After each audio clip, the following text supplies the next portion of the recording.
So you want to use rose flowers to date a baddie? Go and make money. I can read. Really nice. So funny. Look at him go. He always does that. Another Valentine rejection. 4th year in a row. And it was only 9:12 a.m.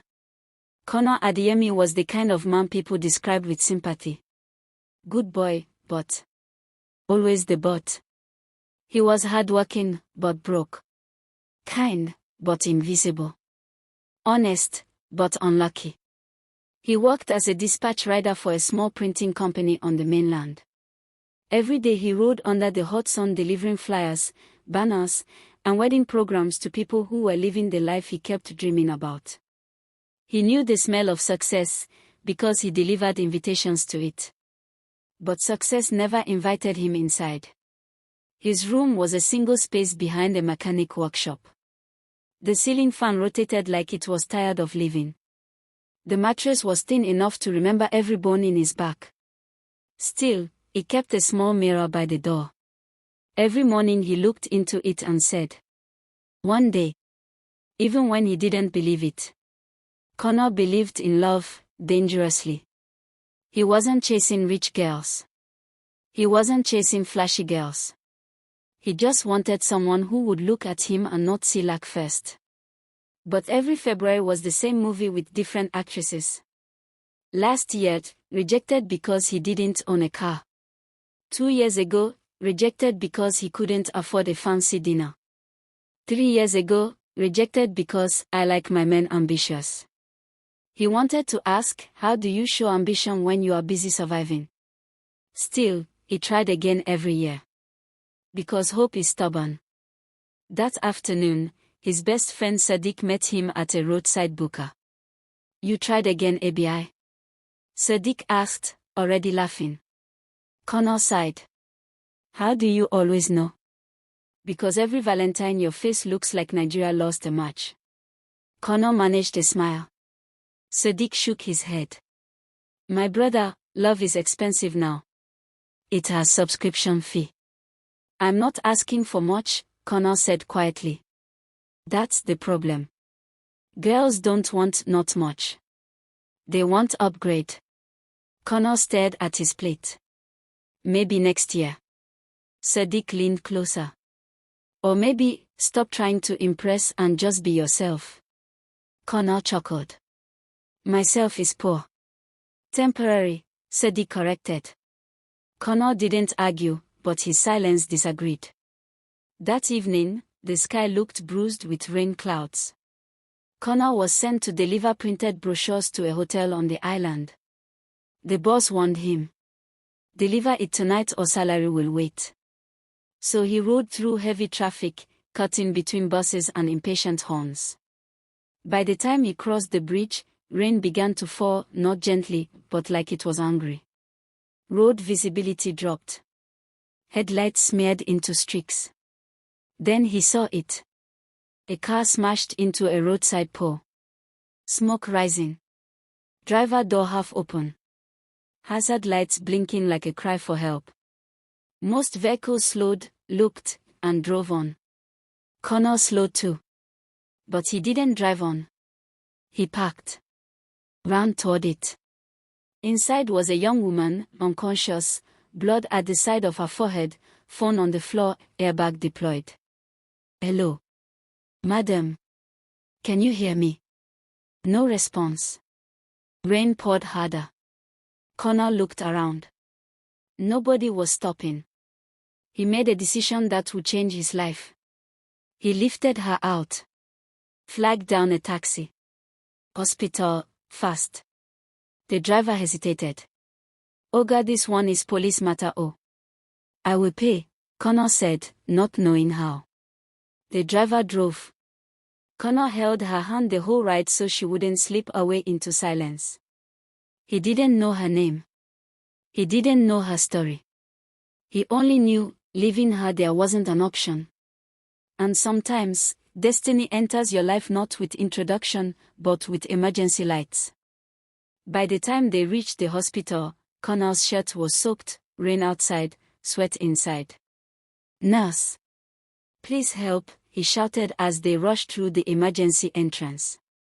2 attendants wheeled her away on a stretcher. Questions followed immediately. "Are you family?" "No." "Do you know her name?" "No." "Who will fill the form?" Connor froze. I brought her." They handed him a clipboard anyway. "Deposit is required." "How much?" The nurse mentioned the amount. Connor felt his stomach drop. That was more than 2 months of his salary. "I don't have that much," he said quietly. "No deposit, no treatment beyond first response," the nurse replied, already turning away. Connor looked through the glass doors where doctors were checking her pulse. He removed his dispatch rider helmet, his cheap wristwatch, his phone, cracked screen and all. "My bike is outside. I will bring the papers. Please, just treat her." The nurse studied him for a moment, maybe surprised, maybe moved, maybe just tired. She sighed. "Go and pay what you can first." Connor ran.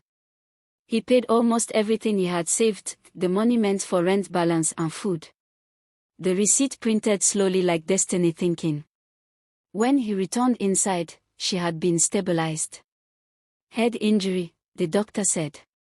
"Mild concussion." "She's lucky." "Lucky." Connor sat down for the first time since the accident. His hands were shaking. He laughed softly to himself. "You are saving strangers now, Connor. When you cannot even save your love life." But he didn't leave. Even after his delivery deadline passed. Even after his boss called 6 times. Even after night fell. Around 11:40 p.m., she opened her eyes. Connor was half asleep in the chair. Her voice was dry. "Where am I?" He stood immediately. "Hospital." "You had an accident." She looked confused. Then memory returned like lightning. Her face hardened. "My car. Smashed. But you are okay." She studied him. "You brought me." Connor nodded. "Why?" He blinked. "Because you were there." For the first time, a faint smile appeared. "What's your name?" she asked. "Connor."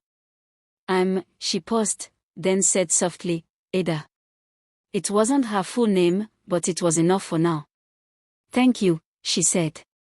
Connor scratched his head. "You're welcome." Silence sat between them, not awkward, just new.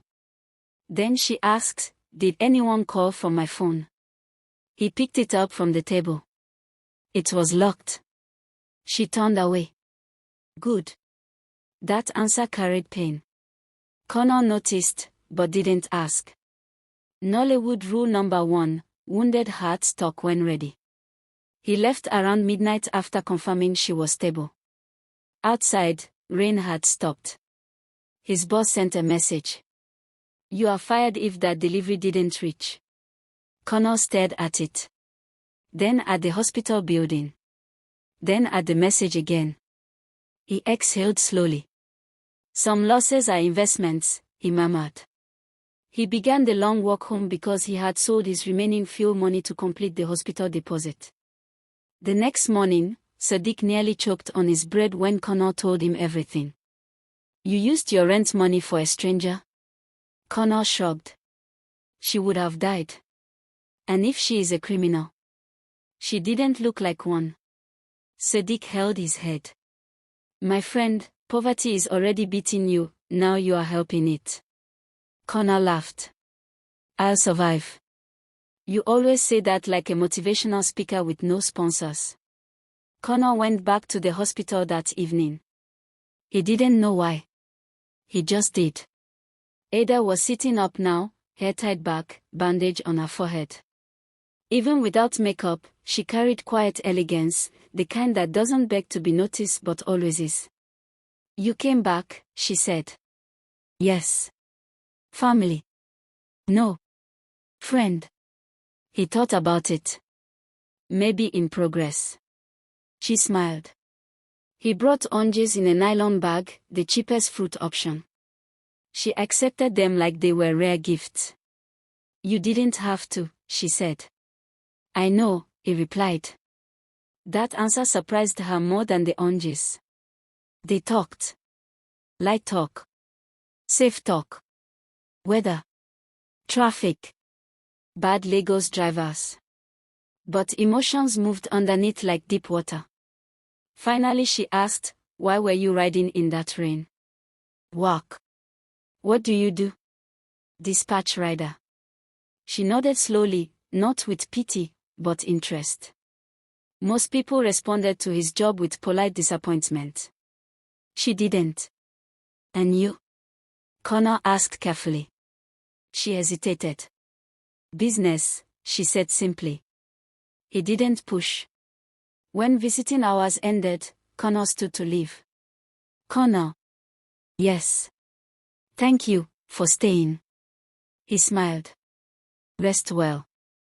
As he walked out, she watched him go, thoughtful, measuring something invisible. Not knowing that for the first time in years, a man stayed without wanting something from her. Across town, in a luxury apartment, a different scene played out. A man paced angrily with his phone. Why is Ada not picking? A half-dressed woman sat on his bed scrolling social media. Relax, she said. Maybe she finally landed. He cursed under his breath.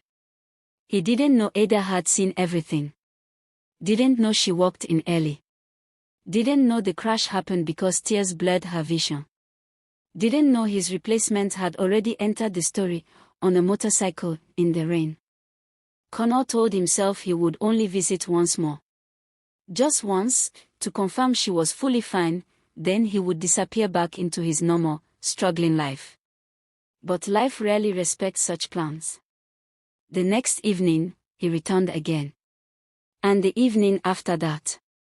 By the fourth visit, even the nurses were smiling when they saw him.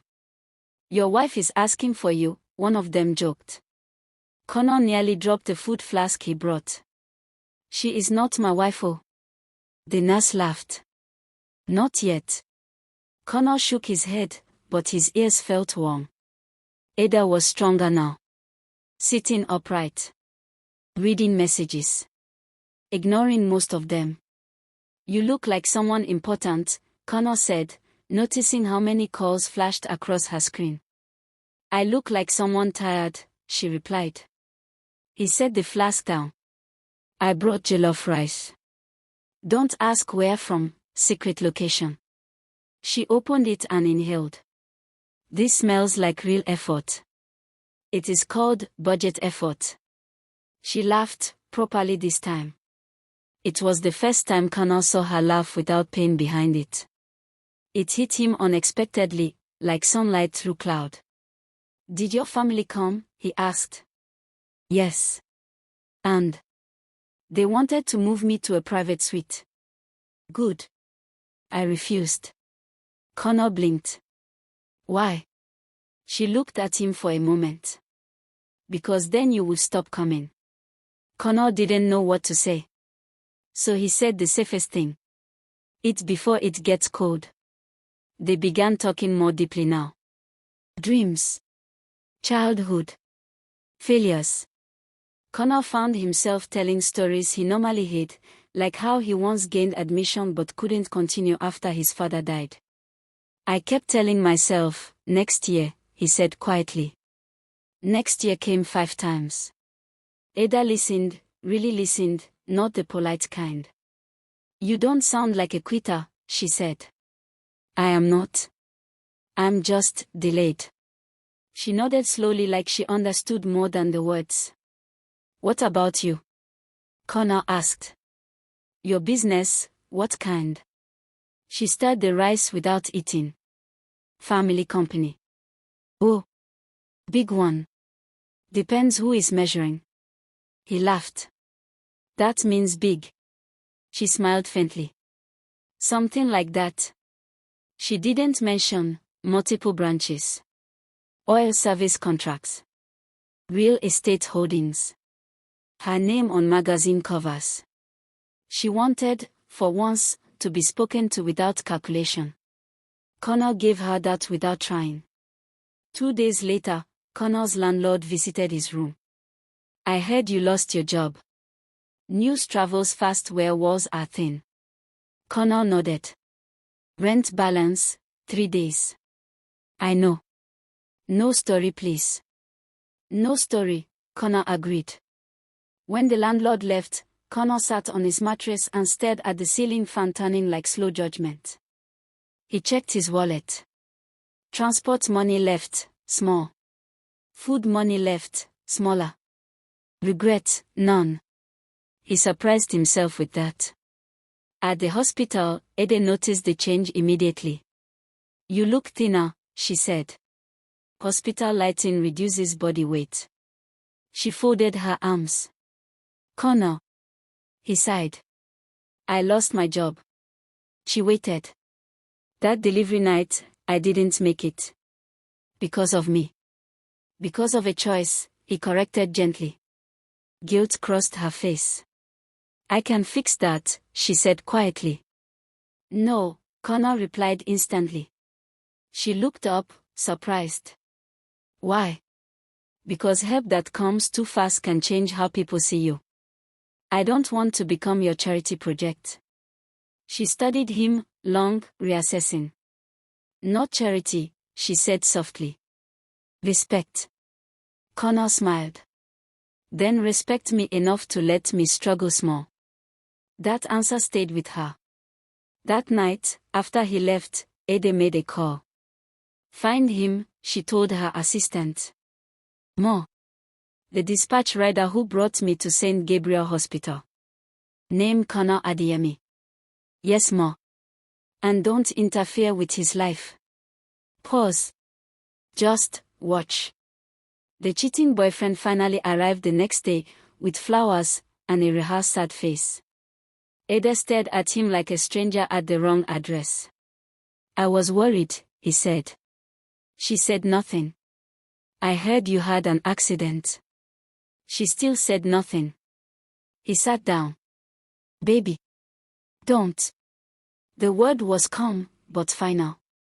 He shifted. You're still upset about what you think you saw. She pressed her phone and turned the screen toward him. Video.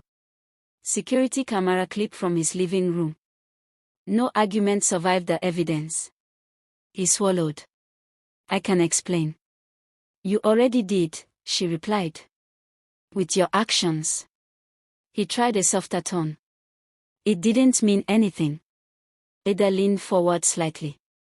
Exactly. That ended it.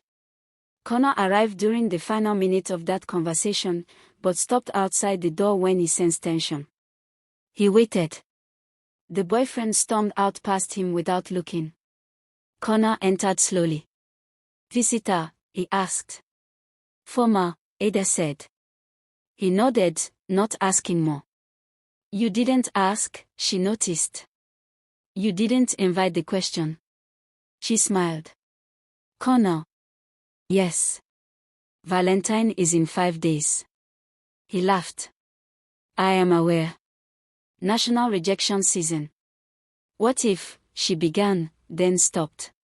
What if what? She shook her head. Nothing yet. Nollywood rule number 2, the heart speaks in trailers before the full movie. The morning Ada was discharged, the hospital felt unusually busy, but her room felt quiet.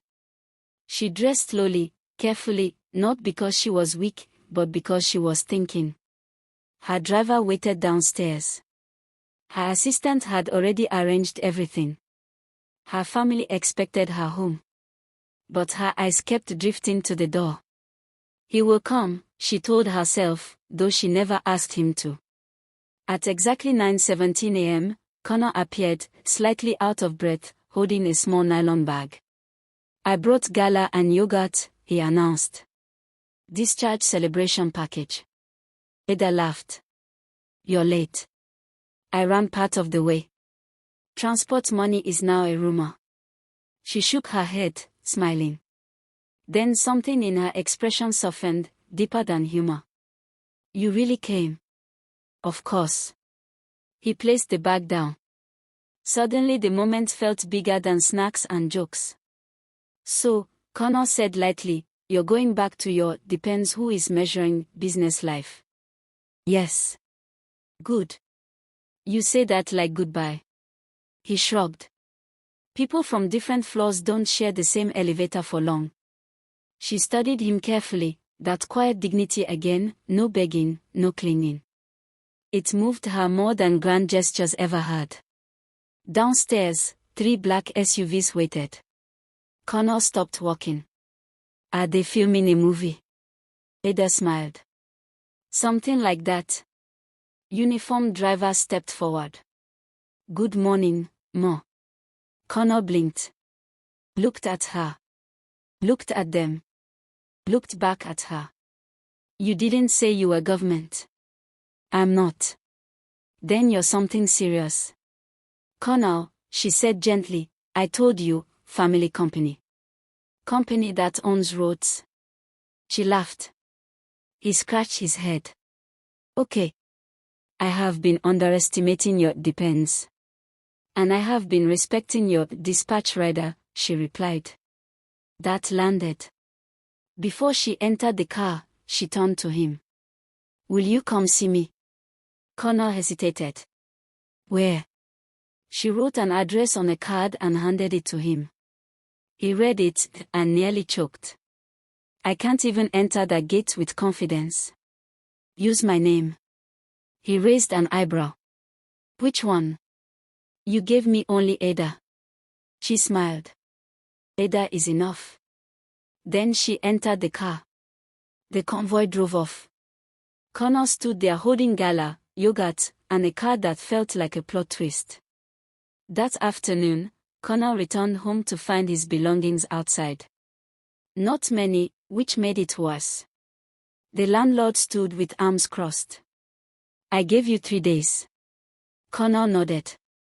I know. No anger, just business. Connor nodded again. Where would he go? Sadiq arrived 10 minutes later and whistled softly. Life is really writing your script with hard pen. Connor sat on his folded mattress. I will manage. You will stay with me first. In your room that is already fighting for oxygen. Friendship is flexible. Connor smiled faintly. Thank you. That evening, Ada sat in her large living room, marble floors, tall glass windows, soft lighting, untouched tea beside her. Her assistant stood nearby with a tablet. We completed the background check, he said. She looked up. I said observe, not invade. Yes, ma, only public and necessary information. Go on. Name, Connor Adeyemi. Former university admission, discontinued due to finances. No criminal record. Recently lost job. Evicted today. Ada's fingers tightened slightly. Evicted. Yes, ma. She stood and walked to the window. Traffic moved far below like distant noise. He never mentioned it, she said quietly. He refused financial help when offered indirectly, the assistant added. She smiled faintly. I know. That was exactly why she trusted him. Prepare something for me, she said. What kind of something, ma? Not charity. Yes, ma. Opportunity. He nodded. I understand. 2 days passed. Connor didn't visit. Not because he forgot, but because transport money now required strategy meetings. Ada noticed. She said nothing, but planned something. On the 3rd evening, Connor finally reached the address on the card. The security gate alone could feed his street for a year. Guard approached. Yes. I'm here to see. Ada. Full name. He paused. Ada is enough? The guard checked his device, then his expression changed. Please go in, sir. Sir. Connor almost turned to see who they were talking to. The house was not a house. It was a statement. He nearly left twice before reaching the door. But Ada opened it herself. No makeup. Simple dress. Warm smile. You found it. I almost didn't. Come in. He stepped inside like someone entering a museum where everything could find him. They sat. Talked. Laughed. Comfort returned quickly, which surprised them both. Then she asked gently, "Where are you staying now?" Connor paused. "With a friend." "Comfortable." "Define comfortable." She held his gaze. "You don't have to carry everything alone." "I know," he said softly. "But I must carry my own weight." She nodded, respecting it, not fighting it. Nollywood rule number 3, real pride is quiet. As he stood to leave, she walked him to the door. "Connor." "Yes." "Valentine is in 2 days." He groaned. "Please don't remind me. My rejection anniversary." She smiled slowly. "What if this year, you don't ask?" He frowned. "Then how will I be rejected properly?" "What if," she said gently, "you are the one being asked?" Connor blinked. Brain stopped processing for 3 seconds. "I need clarification." She laughed. "You get it." Door closed. Connor stood outside under the evening sky, confused, curious, and for the first time, hopeful. Connor didn't sleep well that night. Not because of mosquitoes, though they held their usual conference, but because of Ada's last words. "What if you are the one being asked?" He replayed it again and again. Sadiq turned on the mattress beside him. "If you don't stop turning like Suya, I will charge you rent." "Sorry." "You're thinking about hospital, madam," Sadiq said without opening his eyes. Connor paused. "How do you always know?" "Because poor men only lose sleep for 2 reasons, death or love." Connor exhaled. "Maybe both." Morning came with heat and generator noise. Connor was helping Sadiq arrange phone accessories at his roadside stall when a black car stopped across the street. Not the kind that stops randomly. The kind that stops with intention. A suited driver stepped out and walked directly toward Connor. People nearby went quiet in that curious Lagos way. "Mr. Connor Adeyemi." Connor looked behind him, just in case another one existed. "Yes." "Message for you, sir." "Sir again." He accepted a cream-colored envelope, thick paper, expensive smell. Inside was a single card. "Dinner. Tomorrow. 6:30 p.m. Dress simple. Come as yourself. Ada." Below it was the same address. Connor read it 3 times. Sadiq grabbed it. "Read it once." Whistled like referee. "My friend, this is not invitation. This is promotion." Connor swallowed. "It might just be dinner." Sadiq stared at him. "And Dangote might just be managing small shop." The next problem arrived immediately. Clothes. Connor owned 2 work shirts. 1 faded native wear.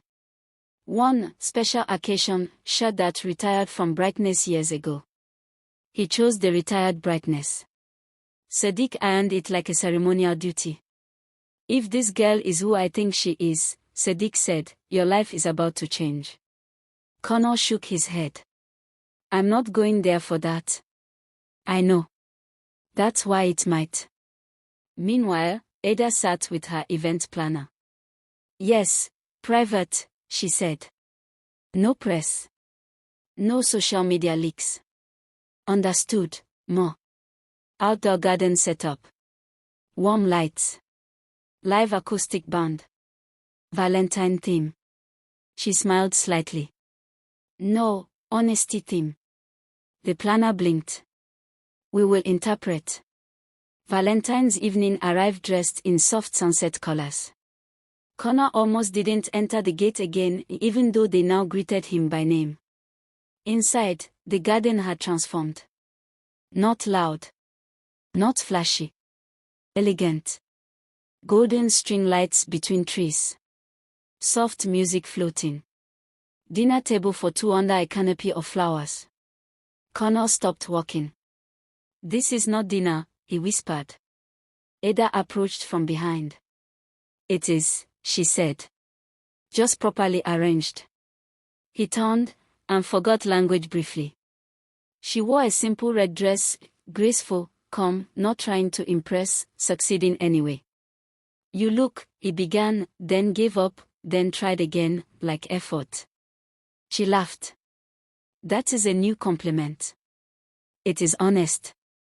"I asked you to come as yourself," she said. "You did." He looked at his shirt. This self-tried. They sat. Food arrived, but conversation ate first. "You've been quiet," she noticed. "I'm calculating how many dispatch deliveries equal this flower budget." She smiled. "Stop measuring." "Bad habit." "Tonight, don't be the struggling man." "Who should I be?" "The man who stopped in the rain." That settled him.